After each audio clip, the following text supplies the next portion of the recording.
What's up, guys? This is Dino here. Hope you're all doing well. Today I will be adding the next part into the What If Ash Woke Up on Time series. In this part, we'll be covering the Hoenn League.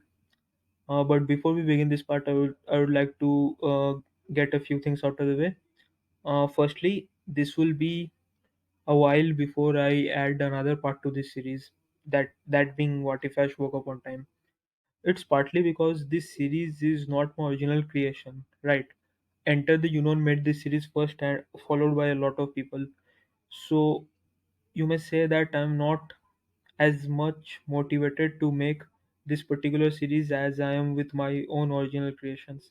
Like What If Ash woke up in Dragon What If Ash was born in Dragon Clan and the Naruto Pokemon crossover what ifs. So, be rest assured, I will be continuing this series because I will find a way. I have found a way to make this series unique and kind of my own. So, but that will take some time to figure out the plot and animate. So, it will be like 2 to 3 weeks before I add another part to this series.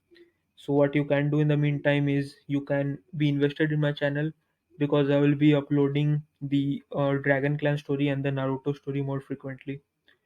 So, stay tuned for that.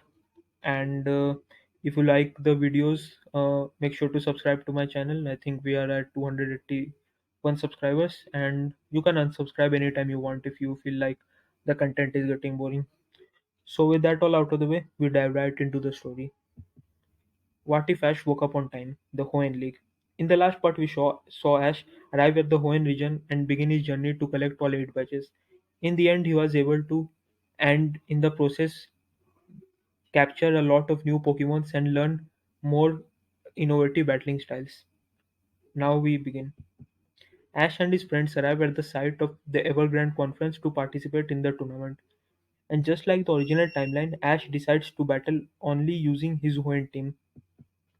Ash meets both Morrison and Tyson and develops a friendship/rivalry with both of them. In the preliminary round, Ash faces a black belt named Gilbert. He battles Hitmonlee using his Vibrava, and although the speed factor is even on both sides, Vibrava is able to take Hitmonlee out by intercepting High Jump Kick with a Dragon Breath at point blank range. This gives Ash the victory and qualifies him for the actual tournament. The first round is a double battle, and Ash faces some guy named Dominic. It's Ash's Swalot and Snorunt versus Dominic's own Swalot and Tropius. While the both Swalot are locked in a dead-even battle, Snorunt is getting bodied by the Tropius despite having a huge advantage. It gets hit with multiple Razor Leafs, but is able to persevere through sheer will and is able to evolve into Glalie. Now Glalie is able to match Tropius in both power and speed and make the battle much more even. Eventually Glalie and Eventually Glalie and Swalot are able to take down their foes using Ice Beam and Hyper Beam respectively, giving Ash the victory. In the next doubles battle, Ash faces off against a trainer named Clark, who I'm pretty sure has a secret identity. What do you guys think? In this battle, he chooses the original duo of Ludicolo and Grovyle against Clark's Magmar and Quilava. Despite being at a disadvantage, Ash's Pokemon are at a much higher level than their opponents, and the duo is able to win the battle after Ludicolo takes Quilava out with a Hydro Pump and Grovyle defeats Magmar with a Quick Attack, giving Ash the victory. In his first full battle of the Hoenn League, Ash faces off against Katie. Katie starts off using Venomoth, and Ash sends out his Espeon. Venomoth immediately goes for Stun Spore, trying to paralyze Espeon, but Espeon's Magic Bounce ability sends the attack right back at Venomoth, paralyzing it instead. A powerful Psyshock takes Venomoth out with one hit, giving Ash the easy and early lead. Next, Katie sends out her Misdreavus, and Espeon outspeeds it to connect with Shadow Ball. However, Misdreavus uses a Destiny Bond to take Espeon with her, giving Ash a huge shock right here.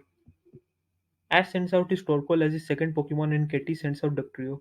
Although Dugtrio causes a lot of damage to Torkoal by ground type attacks, Torkoal is able to take it out using an overheat, which the Dugtrio is unable to dodge. As three of Katie's Pokemon are eliminated, there is a small pause in the action. When the battle resumes, Katie sends out her Walrein, and Ash continues with Torkoal. Torkoal uses Flamethrower, but Walrein is able to eat it pretty well due to the thick fat ability. Surf takes out Torkoal, turning the tide of the battle in favor of Katie. No pun intended. Ash sends out his Grovyle next, and Katie switches to her Scizor. Despite being at a severe type disadvantage, Grovyle is able to match Scizor in speed, and for every one super effective area less that Scizor lands, Grovyle is able to land 10 quick attacks. This narrative continues as eventually the two speedy Pokemon able to take each other out. Katie sends out her Golduck next, and Ash sends out Ludicolo. The duck Pokemon is no match for Ludicolo and is taken out by Giga Drain, leaving Katie with just Walrein. Ludicolo and Walrein have a back and forth even battle with both Pokemon landing huge damaging shots on each other. Ludicolo has the power advantage, but Walrein is much more durable. Although Ludicolo is able to wrap Walrein up in a Leech Seed, it's taken out by an Ice Beam. Swalot is Ash's next Pokemon, and it makes easy work of the tired Walrein with a Sludge Bomb giving Ash the victory. Two of his Pokemon are relatively untouched in this battle, and with this relatively comfortable victory, Ash qualifies for the top 16. In the next battle, Ash faces Morrison, and this goes similar to the original timeline with Morrison hesitating to fight until being motivated. It's a boring battle, guys, so I'm not going to put you guys through it. Just know that in the end, Glalie takes Metang out and Ash qualifies for the quarterfinals. Now, this is where it gets really interesting. In the quarterfinals, Ash is pitted against Tyson, just like the original timeline. Tyson starts off with Sceptile and Ash sends out Glalie. And just like the original timeline, both are able to take each other out with a Solar Beam and Ice Beam. Donphan is Tyson's next Pokemon and Ash sends out Ludicolo. Donphan tries to level the playing field using Sandstorm. However, Ludicolo cancels it out using Rain Dance, and with Swift Swim kicking in for Ludicolo, it's an overkill as Donphan is taken out by ease. Shiftry is sent out next, and this is a dead even battle between the two third stage grass types. Despite having the speed advantage in the rain, it ends in a double KO as the rain fades away eventually. Torkoal faces off with Hariyama next, and once again due to the thick fat, Torkoal is unable to mount any meaningful offense and is taken out by a arm thrust. Espeon is out next, and it makes easy work of Hariyama using Psyshock. Cowboy Meowth is out next for Tyson, and although it puts up a valiant effort and fights tooth and nail again, no pun intended, it is eventually taken out by Espeon. Metagross is Tyson's final Pokemon and is able to take out a tired Espeon with a Meteor Mash. Ash sends out Vibrava, and although the battle is even at first, Metagross soon starts to take over the battle. Eventually, Vibrava is pushed to its limit and evolves. Flygon and Metagross both go to war, matching each other blow for blow, and in a last-ditch effort to win, Metagross connects with an Ice Punch, and Flygon hits an Earthquake, both Pokemon going down, giving Ash his second victory in a row as his final Pokemon was yet to be revealed, and all of Tyson's Pokemon are unable to battle. And this is where our story takes a drastic shift from the original timeline. In the semi-final, Ash finds himself match in a rematch against his old friend Richie from the Indigo League. Ash starts off with Torkoal and Richie sends out his Butterfree Happy. And after avoiding Happy's Stun Spore and Sleep Powder by retreating into its shell, Torkoal is able to connect with a Flamethrower, giving Ash the early lead. Richie's second Pokemon is Blastoise, and anticipating that Torkoal is going to switch out, Richie orders Blastoise to use Whirlpool, trapping Torkoal in the battle. Hydro Pump washes Torkoal away to make the battle even. Again, no pun intended. Grovyle is out next, and despite having the type advantage, is unable to get through Blastoise's defense and is constantly damaged by ice beams. However, being so low on HP allows Grovyle to activate its Overgrow ability, and Blastoise is finally taken out by a supercharged Leaf Blade. Venusaur is Richie's third Pokemon, and Ash almost feels like he's battling his team back at Kanto. Despite having Overgrow, Grass type moves won't do any meaningful damage on Venusaur, and Grovyle is taken out by a single Sludge Bomb.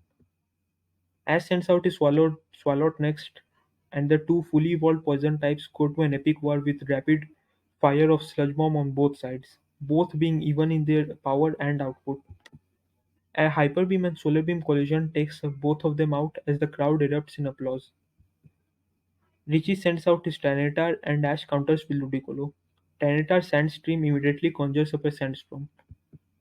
As expected, Ash orders Ludicolo to use Rain Dance, but Richie is prepared and orders Tyranitar to use Taunt. This prevents Ludicolo from not only using Rain Dance but also Leech Seed. And despite being at a massive type disadvantage, the Sandstorms proves to be too much, chipping away at Ludicolo, and Tyranitar is eventually able to take it out with a powerful Crunch attack. Ash sends out his Flygon next, who is unfazed by the Sandstorm and goes head to head with the powerful Rock type. This makes the second time in a row that Flygon is battling a pseudo legendary Pokemon.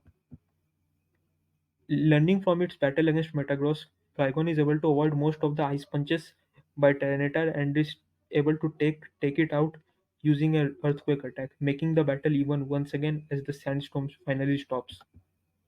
Richie sends out his Charizard and the two Pokemon roar at each other, ready to battle it out once and for all. Flamethrower and Dragon Breath collide, creating massive explosion, neither side giving an inch. They trade steel wings, matching each other move for move. Everyone in the arena stands and applauds at the sight of such an epic battle. They both try their best to gain an advantage, but unfortunately for Ash, it's Charizard who is eventually able to overpower Flygon and grab him in a seismic toss position. As they start to crash down, Ash orders Flygon to use Earthquake at the point of contact. This works as Charizard is grounded during the attack and takes super effective damage. But unfortunately, the impact from Seismic Toss takes Flygon out too, bringing them both down to the last Pokemon. For the final battle, it's a rematch between Sparky and Espeon. The both starter Pokemon look at each other, determined to prove who is truly the best once and for all. Espeon fires over Psyshock and Sparky goes with Thunderbolt, both moves cancelling each other out. They both trade Iron Tails and Quick Attacks, trying to outmaneuver each other. Eventually, both are exhausted and are barely standing. Both Ash and Richie realize that they have only one move left in their arsenal, and this is the strongest move that both Pokemon have, and they order them to charge it up. Espeon charges with a Skull Bash, and Pikachu does the same with Volt Tackle, both heading into a collision course. And they both collide in the middle. Ash gets a flashback from his semi-final battle against Gary. However, this time Espeon is not the one to emerge victorious, as Sparky and Richie get the razor-thin win, thus eliminating Ash from the Evergrande Conference. Although Ash is slightly disappointed at the loss, he as he came up short in winning his second league in a row, he's overall proud of his own team to battle at such a high level and exceed his expectations. Both him and Richie promise each other that they would go on to beat the Elite Four and eventually have their epic trilogy battle with both of them being Pokemon Masters. And just for the sake of it, we will say that Richie eventually goes on to win the league, thus giving him a chance to challenge the Hoenn Elite Four. And Ash returns to Kanto to prepare for his upcoming battle against the Elite Four of the Kanto and Johto region. Thank you for watching, guys. That will bring an end to this part. The like goal for this is 50 likes. I'm sorry if this part was a bit shorter. Like even I was surprised because this took a long time to prepare. It took a long time to prepare the slides. But anyways, I'm sure that you guys are satisfied with the battles that I'm bringing you. Once again, 50 likes for the next part. If we hit that, I will try to motivate myself to make this part sooner because, to be honest with you, I just need a break from this series and come up with something innovative which you guys would like. Thank you for watching, guys. Stay safe and God bless.